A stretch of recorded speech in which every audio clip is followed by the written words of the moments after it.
You asked for this, and we're gonna do it. This is a shootout between gasoline and E85.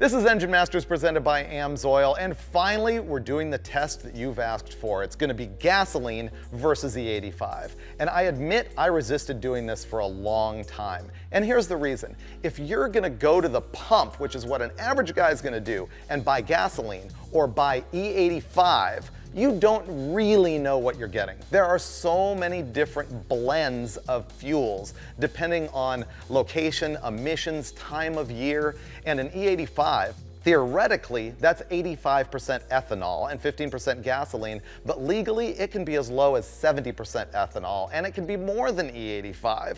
And so doing a comparison of stuff that you pull out of the pump is not going to be representative of what might happen in your neighborhood, and so it's kind of a worthless test. But here's how I solved that. We're going to use Rocket brand products. This is Rocket brand 114 octane racing fuel. It's consistent. You know exactly what you're going to get when you buy this thing anywhere and any time of the year. And the same is true for the Rocket brand E85 racing fuel that we're going to use. So now we have a level playing field. In the gearhead world, there's really three markets for E85. There's guys with boost who want to be able to run higher octane on the street. Then there's guys who just have a regular hot rod that would run on pump gas, and they just want to know what E85 would do for them. But what we're going to address is the third category, which is like this engine right here. It's a big block Chevy. It's going to make 750 or 60 horsepower. It's 489 cubic inches, and the main thing you need to know about it is that it has 13.5:1 compression, so it will not run on pump gas. Therefore, you're stuck with race gas with an engine like this, and what we're going to show you now is what your option might be to run E85 instead and find out what the differences are, and also, does it make more power? And at the end, we're going to wrap up this whole show with a bunch of considerations about how you might run E85 or not. So we're going to go ahead and test it first with the Rocket brand 114 racing fuel before we hit it with some of the E85. We're going to head into the dyno and do that right now. AMSOIL time. So this engine is sort of a freak because on one hand, it's a street motor with a hydraulic roller cam and regular bearing clearances. And on the other hand, it has 13.5:1 compression and makes a whole bunch of power. So this time I'm going to choose the Dominator Racing oil because we're not really worried about drain intervals and things like that on it. It has a high film strength that's going to protect the bearings with that high compression. And man, I gotta tell you, the audience has just disappointed me with their demands for an actual funnel. Okay, so we have this thing on the dyno all ready to run Rocket brand 114 through it, right? Yeah, it's a 13:1 compression motor. It'd get away with 112, but I just feel comfortable with 114. So Steve's already got this thing tuned up. This thing likes 35 degrees of total ignition advance. Yep. Well, let's show them the baseline.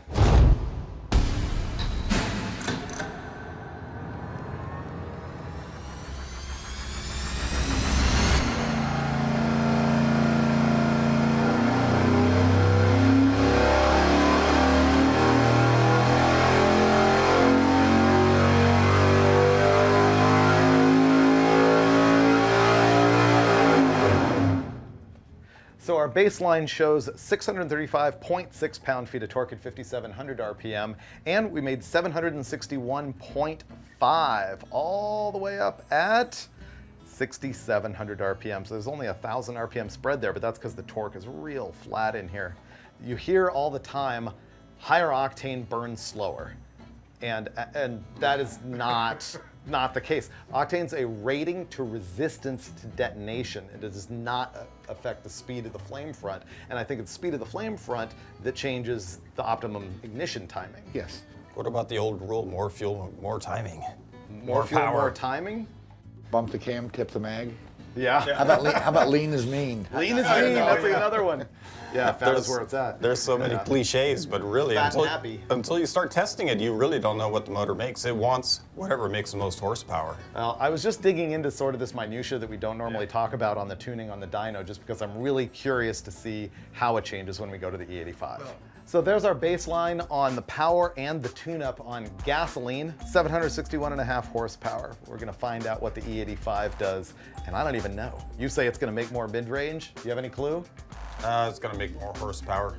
Yeah? Yes. I'm going to say it makes more from the starting point at 3,500 up through peak torque, but I don't think we're going to see a higher peak horsepower number. Okay, ready to pour E85 in it? I am. I don't like the smell. Really? See, I've got no experience with the stuff. Does it stink? Smells like dirty socks. Okay, you can handle that. Steve and I will change the carburetor. How's Perfect, that works. This is gonna be the easiest changeover ever. First of all, we're gonna drain all of the gasoline out of all of our lines and replace it with the Rocket brand Racing E85 at 112 octane. That part's super simple. So is this. The carburetor that we ran in the gasoline application is from my favorite line of carburetors ever, the Holley XP. This is a 950 tuned for gasoline, and the good news is that Holley offers the exact same carburetor tuned for E85. It's got the same boosters, the same butterflies, the same venturi, the same radius entry, all of that stuff. It's tuned differently because there's a different energy in gasoline than there is in E85. Depending on what the mixtures are that you're getting, it's somewhere between a 20 and 30% reduction in BTU, or potential energy, with the E85. Because of that, to make it the same power as gasoline, you have to run 20 to 30% more fuel, and that's what this thing is tuned to do. Here's the last thing you need to know. When you see us tuning for air-fuel ratio in the dyno, you gotta know that our meter is calibrated for gasoline and will give you a different readout when running on E85. For example, at peak power, the E85 might want a true air-fuel ratio of 8.2 to 1, but because the meter is calculated for the different optimum air-fuel ratio on gasoline, it just reports it in a different scale. It's not wrong, it's just a different number. Okay, that was really complicated, but I know what you really gotta know, which is what is the power and tuning differences, and that's what we're gonna find right now as we go hang this thing on our big black Chevy. Yeah, here's the thing. I cannot stand it when people use a sealer between a carburetor and intake manifold. The gasket is good enough. Not saying I haven't done it, but you really shouldn't. However, if you are using any kind of a sealant in an application where there's gas touching it, then you do not want to use RTV like the Optimum Gray or Black. You also cannot use any anaerobic sealers. The Permatex packaging will say anaerobic. You can't use that either. You want to use a product called either Perma Shield or Moto Seal.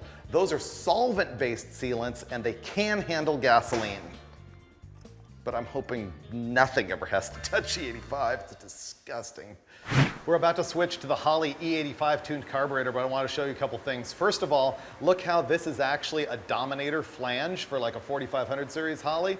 Those carburetors, the XPs, are double drilled, so you can use either the 4500 or the smaller 4150 bolt pattern, which is cool. Also, this right here is the temperature probe that we are using to look at intake manifold temperature. When we're talking about ambient in the room 90 and in the manifold 50 on gasoline, that's what's telling us that.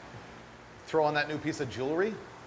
Oh, it's too nice. I've never had an E85 carburetor. Me neither. I can tell that's what it is because it says What was the first clue?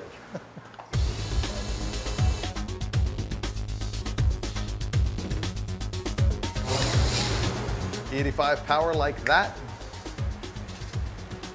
Like that? Yeah. This is going to be my first real E85 experience. I really never knew it was this easy to become an E85 guy. Just swap the carburetor, you're done. Ready? Yeah.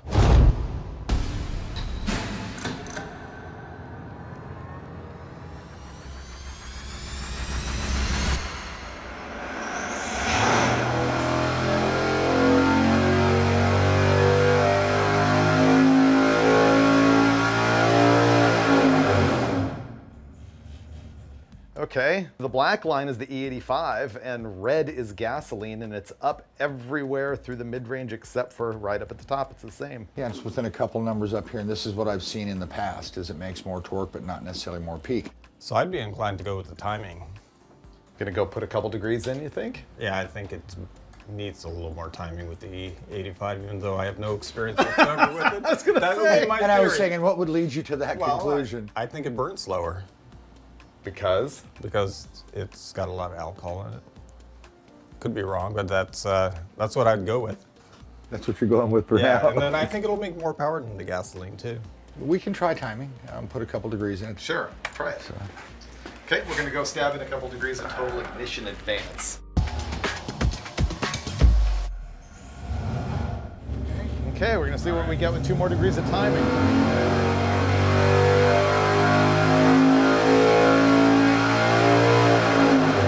No, didn't like that. Looked like it picked up a couple pound-feet of torque. Yeah, picked up tiny bit. That could be oil temperature. We could add a little bit of fuel to the primary, just because it's not quite balanced for one, just to see if richening it up a little bit, if it seems to like that. I was just thinking I'd love to splash a little more fuel in it. Well, I think nothing. Let me go do that. You want me to help? We can go do that.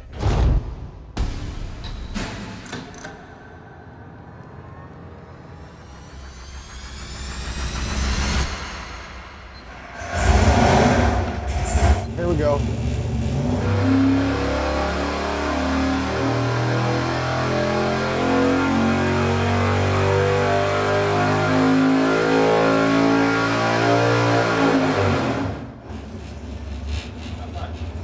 Same, traded numbers left and right. I mean, it lost a couple pound-feet of torque, picked up 1 or 2 peak. So once again, you're calling out of the box, almost the magic tune. Well, I think there's a bigger window with the E85 than there might be with gasoline. It's not quite as sensitive. The last one of these I ran, it was pretty spiffy right out of the box. There wasn't much I could find with it. Who needs EFI and custom tuners when you can take a carburetor out of the box and slap it on there and be done See, if with that it? were gasoline, 4-jet size, you saw what happened when we had done it on gas. Sure. It improved it. Well, now, Made not much difference, so it's more insensitive to the jetting number change. So where do we go from there? I mean, I feel like we tuned it up on gas and it was perfect. We took this carburetor out of the box, it was perfect. I know it You feels get like what we you should be get. doing something to Right. it, huh? But we did, and it didn't change any. I know, salad bowl. That's the key. Yeah. Power-wise, there's no downside. No, Right. none whatsoever. What we're looking at here is the black line being E85, red line is gasoline. And our peak numbers are not very much different. So what you really have to pay attention to is the difference in area under that curve all the way from 3,500 up to 6,000. There's 13 pound-feet of difference. Yeah, the E85 Significant. is better and cheaper and stinks. Race gas smells good. This smells, well, not so good. Let's have a look at the difference in intake manifold temperature, ambient versus manifold temperature. Okay, so all the way up at 6,800 RPM, on the E85, we had 87 degrees in the room and 47 in the intake manifold, so a 40-degree drop. On gasoline, it was 90 in the room and 51. It makes me want to get educated on it more and come back and do it on boost, because I think that is more what the average guy is looking to do with it. Well, and I mean, how do you drive a motor like this on the street with 13-to-1 compression? Well, you don't. At $14 or $15 a gallon for race gas versus the cost of 91 octane. Yeah, you just made me actually realize another benefit of what we just did. With the E85, it means you can have a 13.5-to-1 engine and drive it on the street. Exactly. Ding! I thought that was the whole point all this time. What have you been? That's why we picked this motor, because we didn't think it was much of an advantage with 10-to-1. Well, I was thinking it was more like, oh, save money on race gas and find out, what the difference is in power. But yeah, if you can pour the E85 out of a pump into your 13.5-to-1 motor, Yeah, that's the big deal for an all of a stuff and sudden it makes blowers. sense to live in the Midwest. And you wick up the, like boosted stuff. Yeah. Run the boost way up that you can't do on 91 octane and you can on this. Yeah, for some reason I got that, but the compression didn't. Cylinder pressure. Yeah, my cylinder pressure is leaking out my ear. It tells me it's worth learning more about. Yeah, it's good. I guess it'll be a later night than it is because we all need to go home and study. Let's get out of here.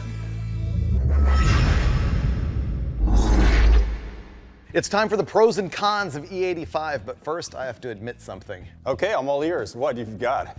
Well, if it wasn't obvious to the audience already, this is the first time I've ever actually run E85 in anything. Well, I've got the edge on you, buddy.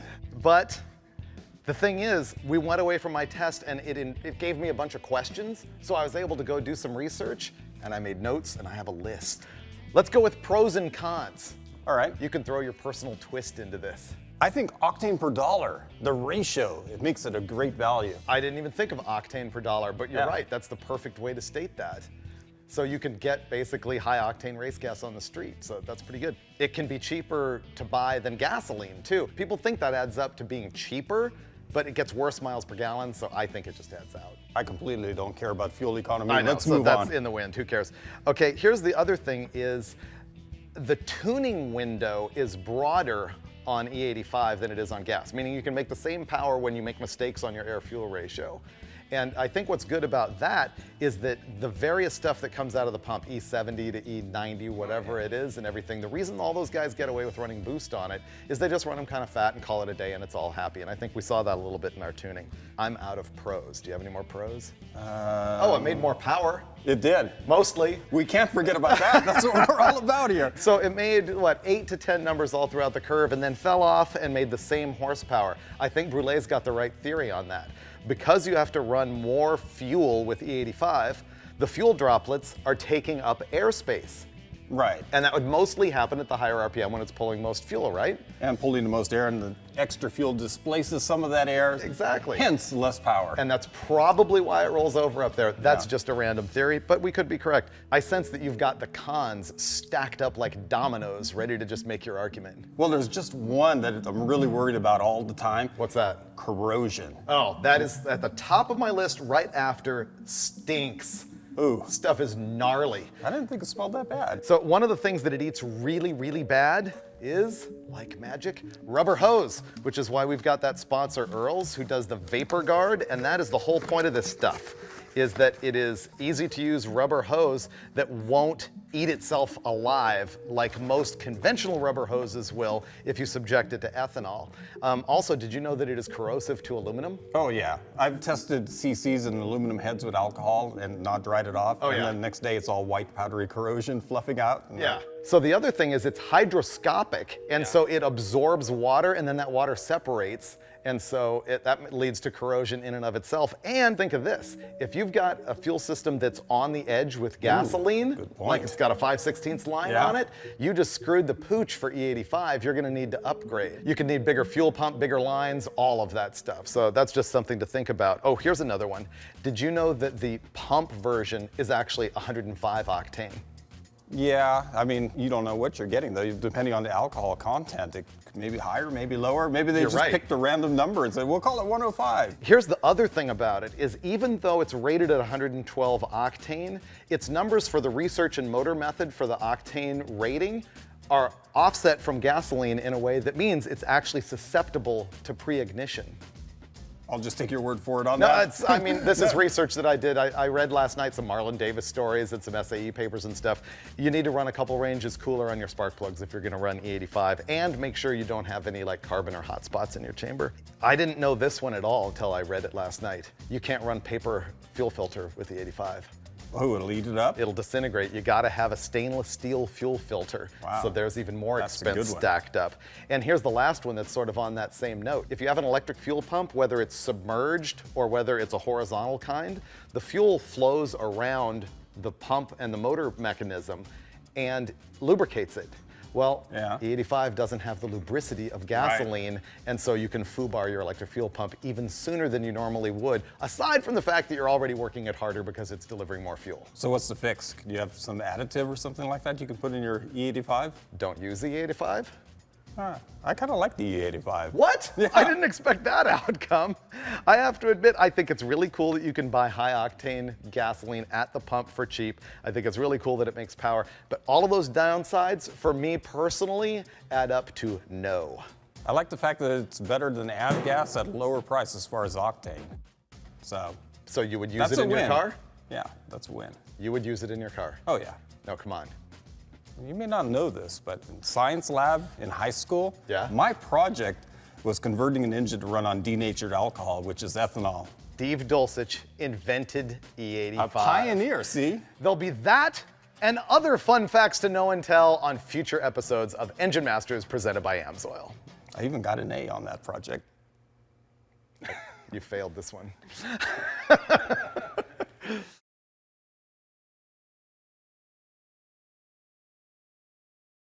Did you happen to get a whiff? It's terrible. It's terrible. It is stanky. Ooh, I thought It smells like Everclear that dirty socks have been washed in. Yep. It's gross. I thought it was a pretty tasty smell myself. You would.